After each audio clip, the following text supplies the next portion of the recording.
जैसे ख्वाब सा ये रिश्ता है, जैसे ख्वाब सा। बोलो तुम्हें क्या चाहिए, कितने पैसे चाहिए तुम्हें मेरी जान छोड़ने के? मैंने कहा ना मैं यहाँ से नहीं जाऊंगी, और अगर आपने मेरे साथ जबरदस्ती की तो मैं सबको बता दूंगी कि मैं आपकी बीवी हूँ। खबरदार जो ये लफ्ज तुमने अपने मुंह से निकाला तो। आप सोचे अगर आपकी अपनी बेटी के साथ कोई इस तरह का बर्ताव करे तो क्या आप उसे पल पल मरने के लिए छोड़ देंगी? उस इंसान से मेरे लिए भीख मांगने की क्या जरूरत थी आपको? उसने कहा है कि वो मुझे अपने साथ रहने वाली कैद से भी आजाद कर देगा।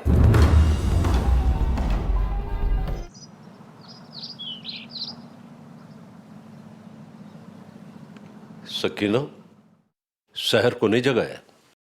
ओ, उनकी तबीयत ठीक नहीं है बड़े नवाब साहब, मैंने नहीं जगाया। आप कहें तो जगा दूं? नहीं, क्या हुआ उसे? बस जी वो रात को देर तक रोती रहती हैं, छोटी बीबी को याद करती रहती हैं। चलो अच्छा है, सोने दो उसे। नादान है वो, उसे नहीं पता कि इस घर में उसके आंसुओं की कोई कीमत नहीं है। आप ऐसे तो ना कहें, मुझे बहुत फिक्र है उसकी।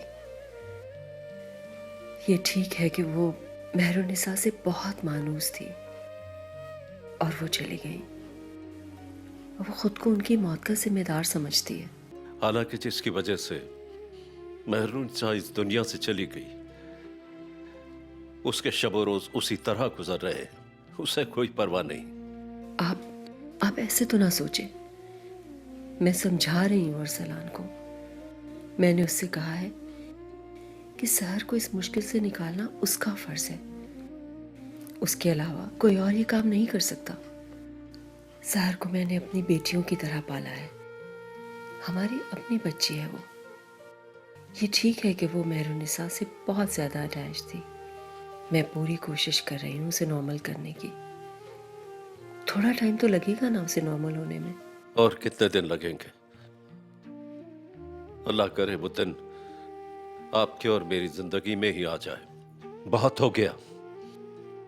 आप अरसलान से कहें मुझे जल्द फैसला करके सुनाए। बहुत हो गया।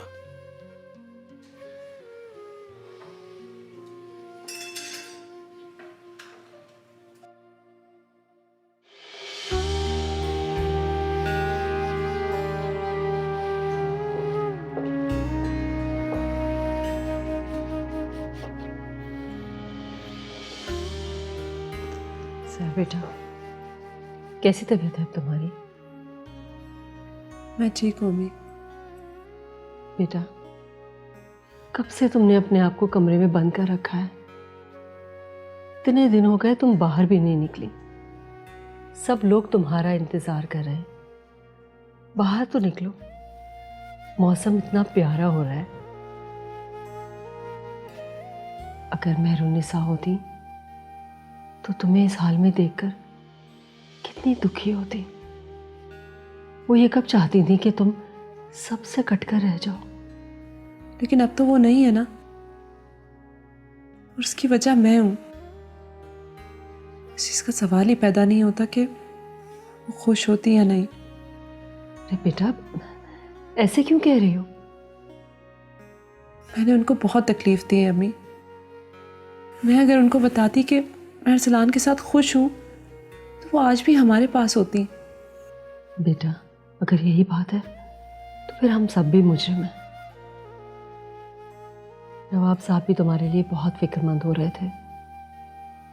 कमरे में बंद रहना कोई हल थोड़ी है बेटा। जिंदगी के साथ बहुत से कड़वे सच जुड़े हैं। उनमें से एक मौत है जो सभी को आनी है।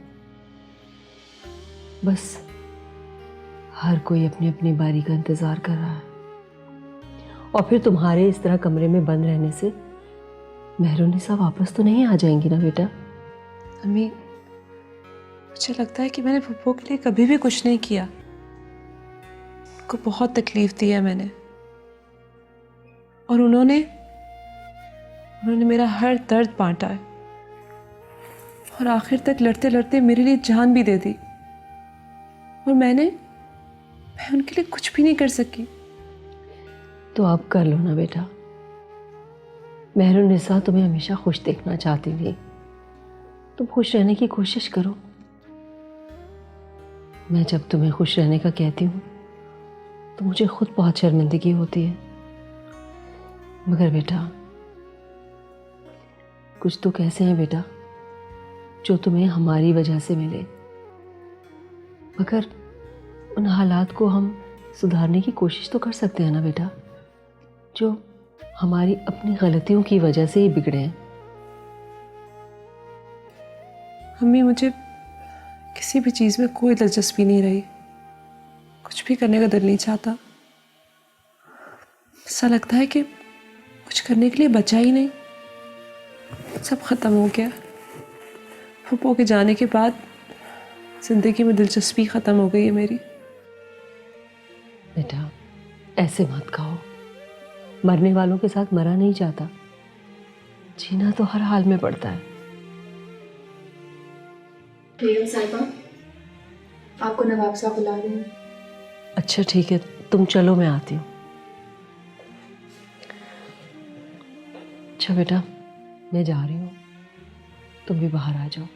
शाबाश।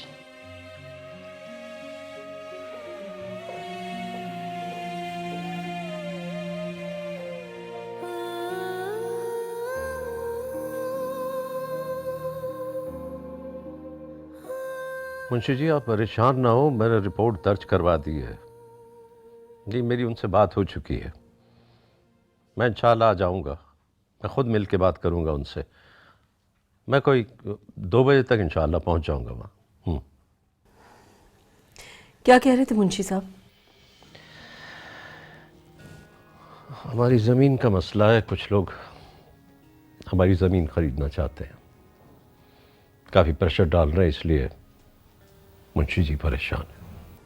ये ज़मीनें तो हमारे लिए बोझ बनती जा रही हैं। पहले ही इतने मुकदमे चल रहे हैं, अब ये एक नया मसला।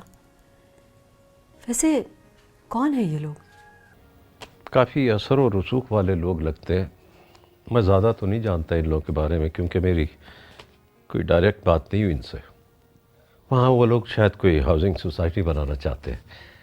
आप फिरोज़ चाचा से कहें गाड़ी निकालें, मुझे जाना है। मगर आपकी तो तबीयत ठीक नहीं है, सारी रात आप बेचैन रहे हैं। मेरा जाना बहुत ज़रूरी है शहरबानो, क्योंकि हमारी अना के साथ साथ बहुत से गरीबों की रोज़ी रोटी का सवाल है। आप आराम करें, मैं अरसलान से कहती हूँ कि वो जाकर देख लें।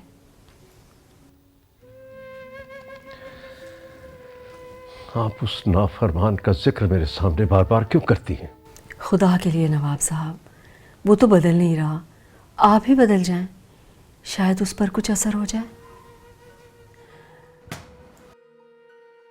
अच्छा ठीक है, मैं फिरोज़ चाचा से कहती हूँ गाड़ी निकालें।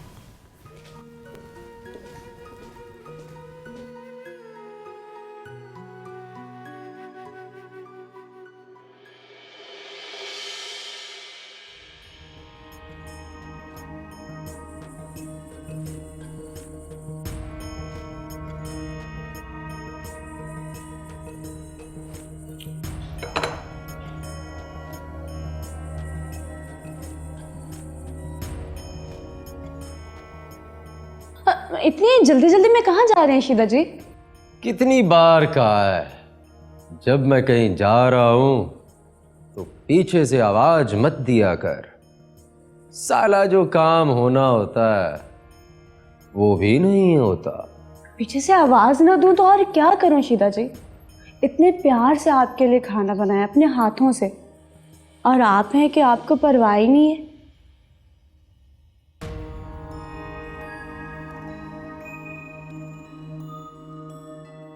खुदा कसम, तू पहली लड़की है शीदे की जिंदगी में जिसकी शीदे को परवाह है, वरना तू तो जानती है शीदा बुलेट को।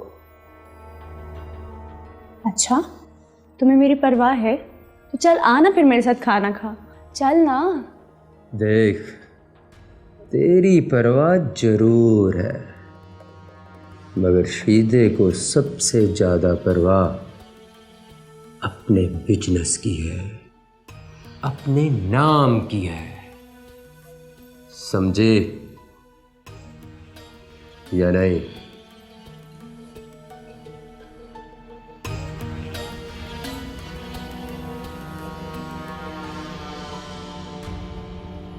शीद, अब मुझे ही खाना खिला दे।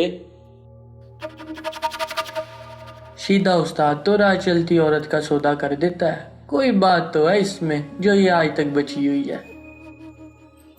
अच्छा, मैं तुझे खाना खिलाऊंगी, लेकिन एक वादा कर, तू मेरे काम करेगा? मैं तो तेरे सारे काम करूंगा।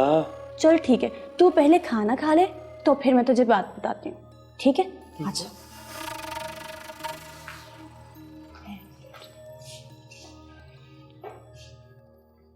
परेशानियां तो मिलती ही हैं, हर किसी को मिलती हैं, चाहे अमीर हो या गरीब, कोई तफरीक नहीं है अल्लाह के यहाँ। लेकिन परेशानियों को बोझ समझकर अपने आसाब पर सवार कर लेना कोई अक्लमंदी नहीं है।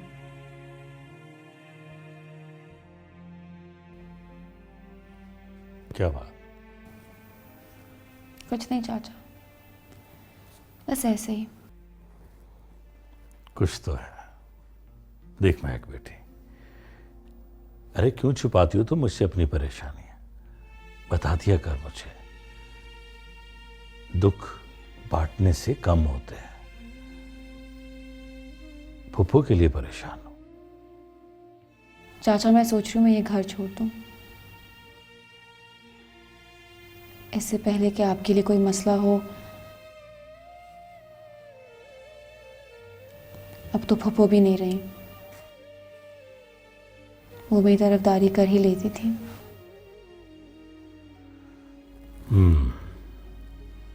नवाब साहब की हमशीरा याद आ रही है तुम्हें? अल्लाह उन्हें जन्नत नसीब करे। परेशान ना हो बेटा, अरे मैं हूं ना तुम्हारे पास। चाचा मैं आपको कैसे समझाऊं, मैं इतनी बदनसीब क्यों हूं, मुझे खुद समझ में नहीं आती। अरे कितनी बार तुम्हें मना किया है कि ऐसी बातें मत किया कर। तो क्या करूं चाचा, मेरा ये एहसास रोज बरोज बढ़ रहा है। एक फुप्पो जान थी जिन्होंने मेरे सर पे हाथ रखा था,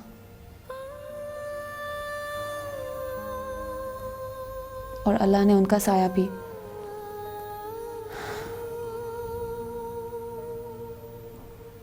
मुझे किसी का प्यार रास नहीं आता चाचा, बस मुझे डर है कि अब आपको कुछ ना हो जाए। छोटे नवाब तो जानते हैं कि मेरा आपसे कोई रिश्ता नहीं है,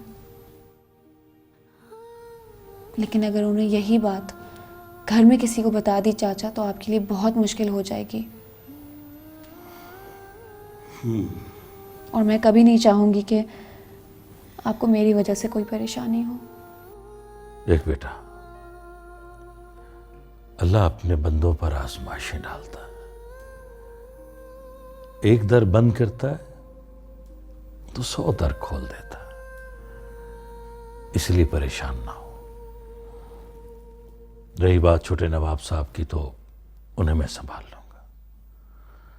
तू जो कह रही है कि मैं इस घर को छोड़ के चली जाऊंगी, अगर तेरा कोई घर ठिकाना होता तो मैं सोचता भी सही, लेकिन अब नहीं जाने दूंगा तुम्हें। इस घर से जाने का ख्याल भी अपने दिमाग से निकाल दो, समझी? चाचा वो तो सब ठीक है, लेकिन अरे लेकिन वेकिन कुछ नहीं, बस अब तुम इस घर से नहीं जाओगी, समझ गई? फिरोज चाचा तू यहाँ बैठा है, नवाब साहब तुझे बुला रहे हैं, जल्दी आ रहा हूं।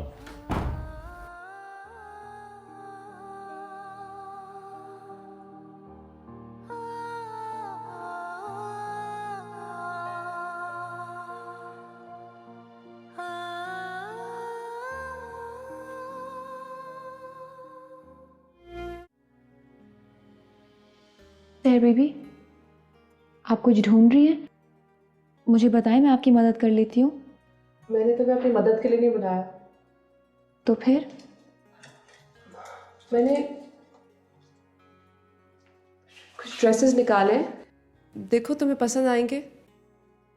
मैं नहीं चाहती कि दादी के जाने के बाद तुम सोचो कि तुम्हारा ख्याल रखने वाला कोई नहीं है। सहर बीबी, ये मैं कैसे ले सकती हूँ? ये तो आपके बिल्कुल नए कपड़े हैं और आपने खुद अभी तक नहीं पहने। तो क्या हुआ? अगर मुझे पहनने होते तो मैं पहन चुकी होती। लेकिन सहर बीबी, आप मुझे ये दे क्यों रही हैं? मैं तो सिर्फ वही कह रही हूँ जो पप्पू जान चाहती थी। पप्पू तुम्हें खुश देखना चाहती थी और मैं ये सब कुछ उनकी खुशी के लिए कर रही हूँ। सहर बीबी, ये तो मेरी ज़रूरत से भी ज़्यादा है। बिल्कुल भी नहीं, तुम्हें पसंद आएंगे। बाकी कपड़े तुम्हारी अमानत है मेरे पास, जब चाहे मुझसे ले लेना। अच्छा ये देखो, ये कलर तुम पे बहुत अच्छा लगेगा। ये सारे कलर मैंने तुम्हारे हिसाब से निकाले हैं, रख लो।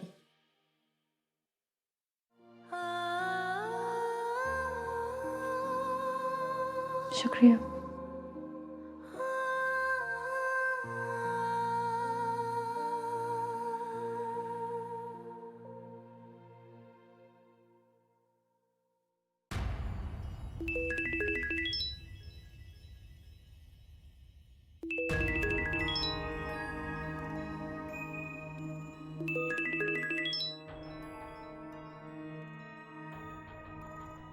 जी, अरे साहब, रशीद आपकी खिदमत में इम्पोर्टेड माल पेश करेगा।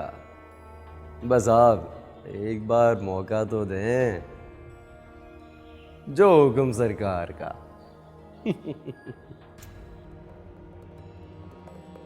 किसका फोन था उस्ताद? अबे नई पार्टी है साला, बहुत बड़ा आदमी है ये। बड़े आदमी से तो अब डर ही लगता है उस्ताद। वो क्यों? वो जो नवाब ने किया है तुम्हारे साथ, क्या वो काफ़ी नहीं है डरने के लिए? अबे तू मुझे उसका ताना क्यों देता है? मैंने उसके लिए लंबा मंसूबा बना लिया है और उसका तो मैं वो हश्र करूँगा कि आइंदा कोई रशीद को धोखा देने का सोचेगा भी नहीं। और हाँ, वो रशीद की पहुंच को नहीं जानता। रशीद तो उसके घर से भी लड़की उठा के ले आएगा। उस्ताद, ऐसी बड़ी बड़ी बातें ना किया कर। कैसे पहुंचेगा तो उस तक? रशीद कभी धोखा नहीं खा सकता। सारी जिंदगी छोरियों की चाल और उनके नैन नक्श पर तो PhD की है मैंने। उस्ताद, तू कहना क्या चाहता है? नवाब के घर किसी को भेजना पड़ेगा या फिर उसके घर का बंदा अपने साथ मिलाना पड़ेगा। मुझे शक है कि वो लड़की वही है। बस एक बार कंफर्म हो जाए, फिर देखना क्या करता है तेरा रशीद उस्ताद। बस उस्ताद, तो ये काम तू मुझ पर छोड़ दे, फिर देख मैं कैसे नवाब के घर के अंदर घुसता। तू बस अपना मोबाइल चार्ज रख, तुझे इतनी अंदर की खबरें दूंगा कि तू दंग रह जाएगा। अबे साले, अगर ऐसा हो जाए तो फिर तो मजा ही आ जाएगा। समझ ले उस्ताद, तेरा काम हो गया।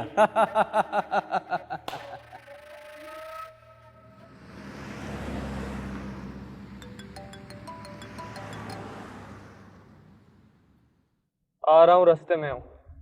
मुझे पता है फिर कोई लेक्चर मेरा वेट कर रहा होगा। अरसलान, तुम्हें कोई परवाह भी है?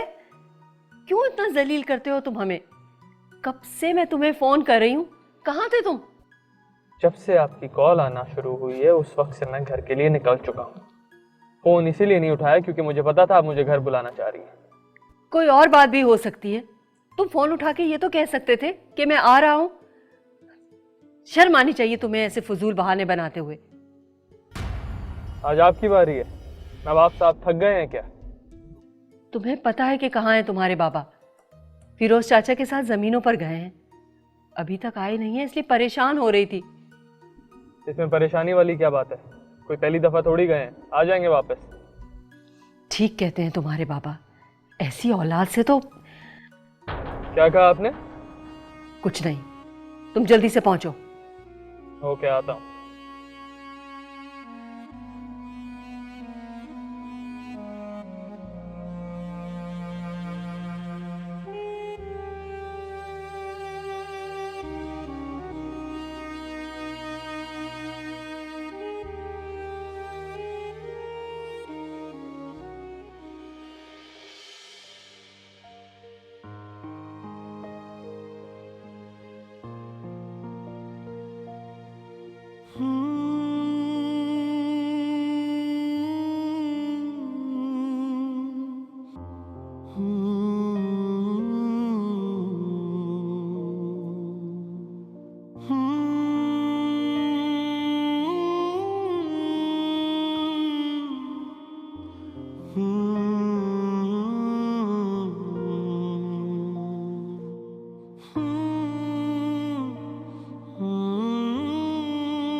छोटे नवाब, वो बेगम साहब बुला रही हैं आपको।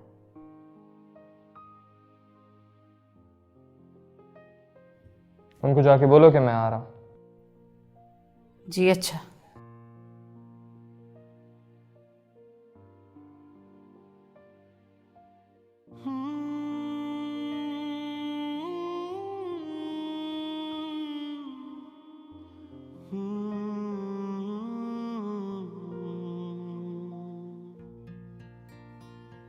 कोई खास बात?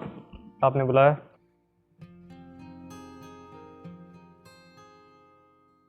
क्या हुआ? आपने बुलाया था, मैं बहुत ज़रूरी काम छोड़ के आया हूँ। बताइए क्या बात थी? कोई बात नहीं है।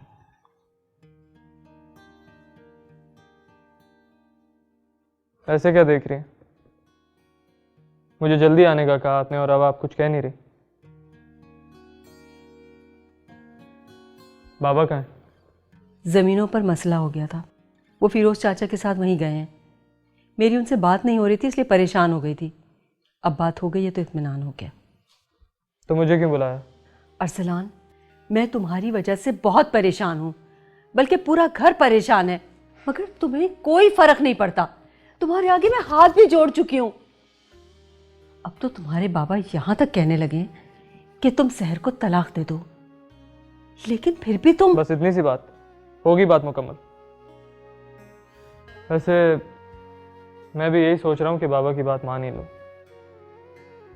अगर वो ऐसे ही खुश होते हैं तो ठीक है, मैं ये करने को तैयार हूँ। दे दूंगा उसे तलाक। अरसलान, अरसलान!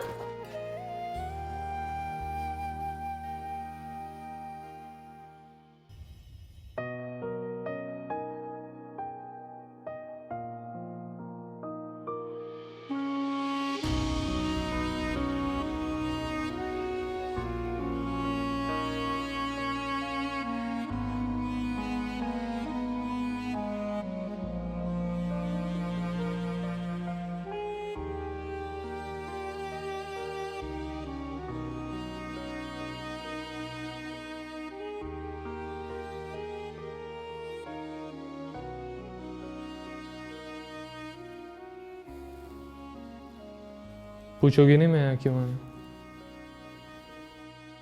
मुझे इस घर से निकालने की ख्वाहिश आपको सुकून से कहाँ रहने देती होगी, लेकिन मैंने भी आपको कह दिया है, मैं कहीं नहीं जाऊंगी। मुझे भी ऐसा ही लगता है कि तुम अब कहीं नहीं जाओगी, इसलिए मैं तुम्हें यहाँ से निकालने नहीं आया। तुम्हारा शौहर होने के नाते मेरे कुछ हुकूक हैं तुम पर, तुम मुझे इनकार नहीं कर सकती। आप चले जाएं यहाँ से, वरना वरना क्या? मैं शोर मचा के सब। तुम पहली बीवी होगी जो अपने शौहर के हुकूक पूरे करने के बजाय शोर मचाएगी। सब कुछ तुम्हारी मर्जी से तो हो रहा है, यही तो चाहती थी तुम कि तुम मेरी बीवी बन के रहो, तो अब शोर किस बात का?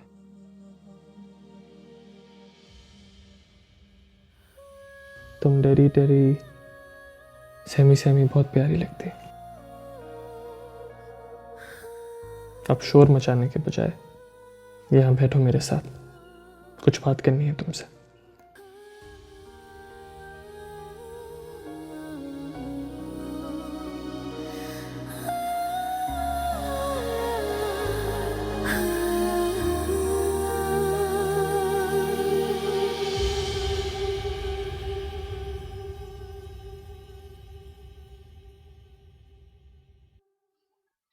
तुम यहां से कहीं नहीं जाओगी, मैं तुम्हारी मजबूरी समझ चुका हूं। मुझे अपनी गलती का एहसास है, शर्मिंदा हूं मैं, माफी मांगता हूं तुमसे।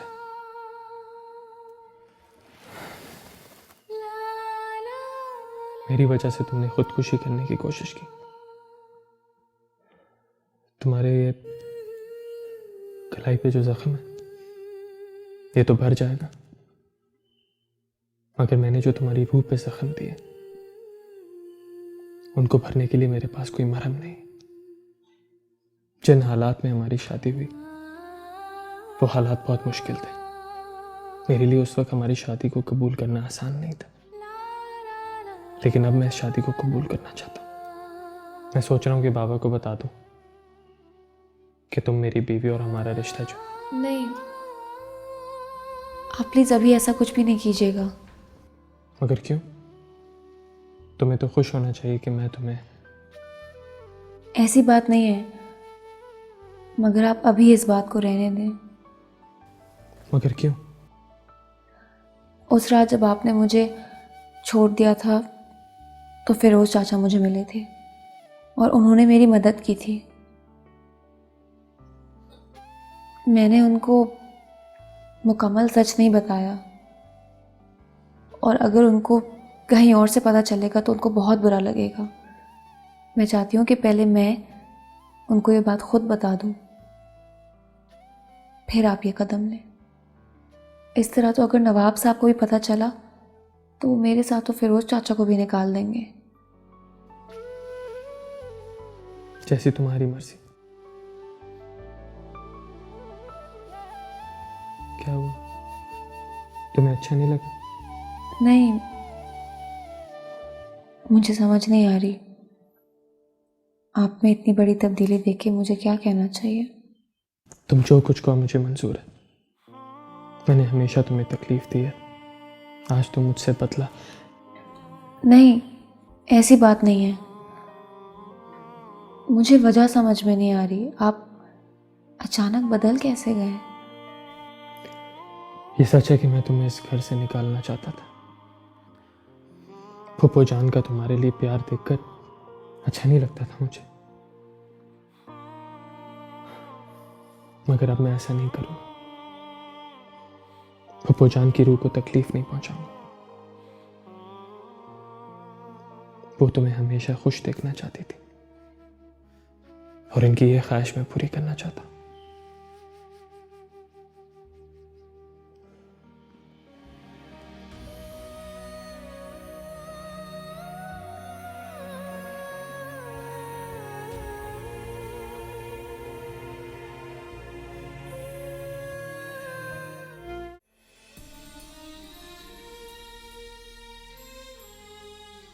आप जब से आए हैं चुपचाप बैठे हैं, क्या बात है? कोई बड़ा मसला हो गया क्या? क्या बताऊं आपको बेगम साहब, और आप सुनकर क्या कर लेंगी? मैं कुछ कर तो नहीं सकती, मगर शायद मुझे बताने से आपके दिल का बोझ हल्का हो जाए। आपकी परेशानी मुझसे देखी नहीं जाती। मैंने आपको बताया था कुछ अरसा पहले एक पार्टी ने हमारी ज़मीन खरीदने में दिलचस्पी जाहिर की थी और मैंने मना कर दिया था। अब उन लोगों ने हमारी ज़मीन पर स्टे ऑर्डर ले लिया है। वो कहते हैं वो ज़मीन उनकी है और हम लोगों ने कब्जा कर रखा है। मैंने उन्हें समझाने की बहुत कोशिश की लेकिन वो लोग मान नहीं रहे। वो बज़िद है कि वहाँ वो हाउसिंग स्कीम बनाएंगे और हर कीमत पर वो ज़मीन को ख़रीदना चाहते हैं। फिर आपने क्या सोचा है? एक समझ में कुछ नहीं आ रहा। मैं सोच रहा हूँ वकील साहब से मशवरा करूँ। अगर आप छुड़वा नहीं सकते तो बेच दें वो ज़मीन। ऐसे कैसे बेच दूँ? हमारी साख का मसला है, हजारों किसानों की रोजी रोटी का मसला है। वो घर से बेघर हो जाएंगे। मैं किसी कीमत पर ज़मीन नहीं बेचूंगा। हमारे बुजुर्गों ने खून पसीना एक करके वो ज़मीन बनाई है। हम उसी की कमाई खाते हैं। मैं ज़मीन नहीं बेच सकता हूँ। मैं कभी ऐसा नहीं होने दूंगा। आपके करीबी दोस्त हुकूमत में बैठे हैं, आप उनसे क्यों नहीं कहते मदद के लिए? मैं किसी का एहसान लेना नहीं चाहता।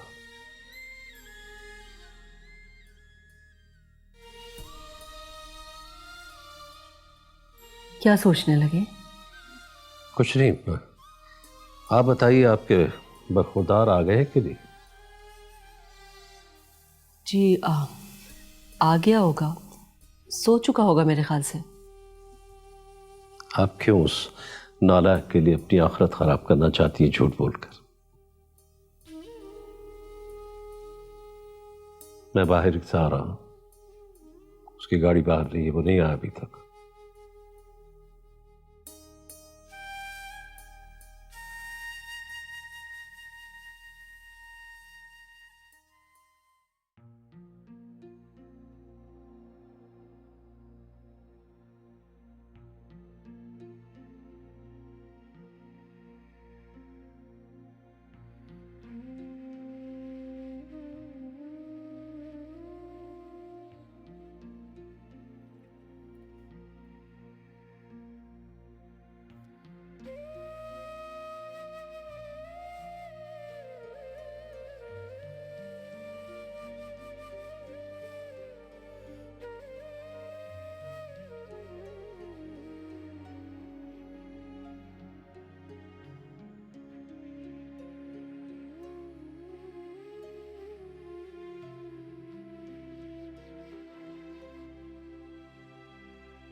जानती हो बाबा ने क्या हुक्म दिया मुझे?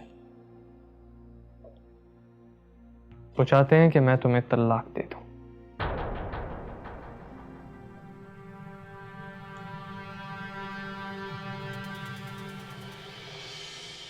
सोच क्या रहे हो? दे दो मुझे तलाक। वैसे भी ऐसे रिश्ते को ख़त्म करना ही बेहतर है जो आपको इतनी तकलीफ दे।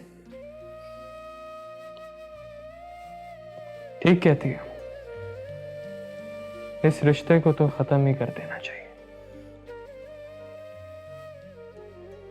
लेकिन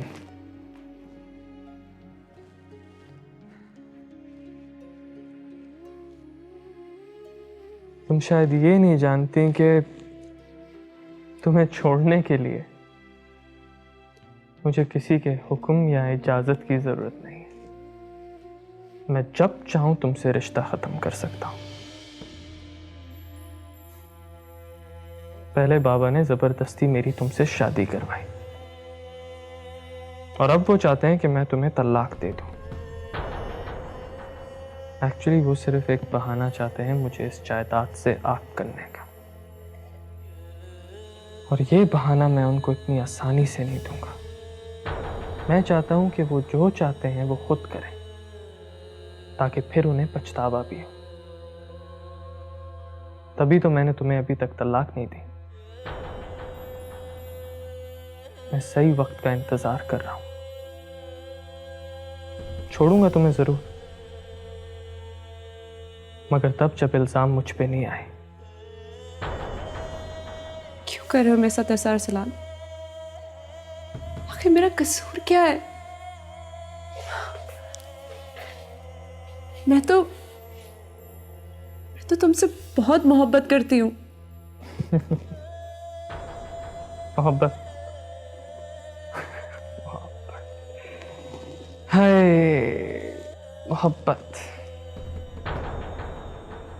तुम औरतें भी ना कमाल करती।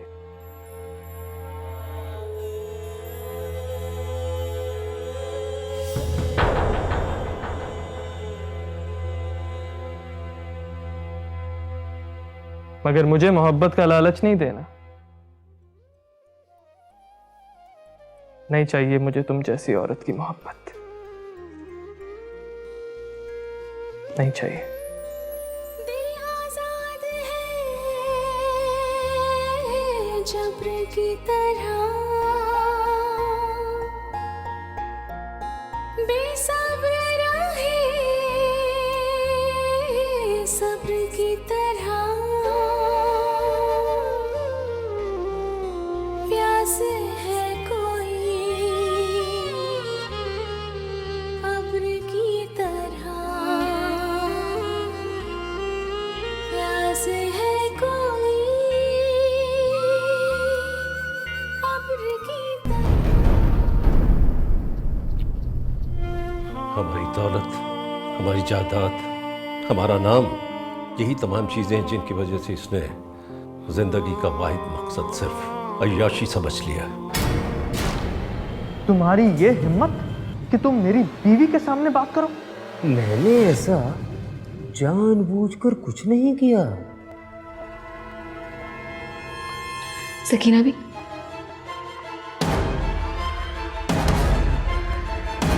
महक,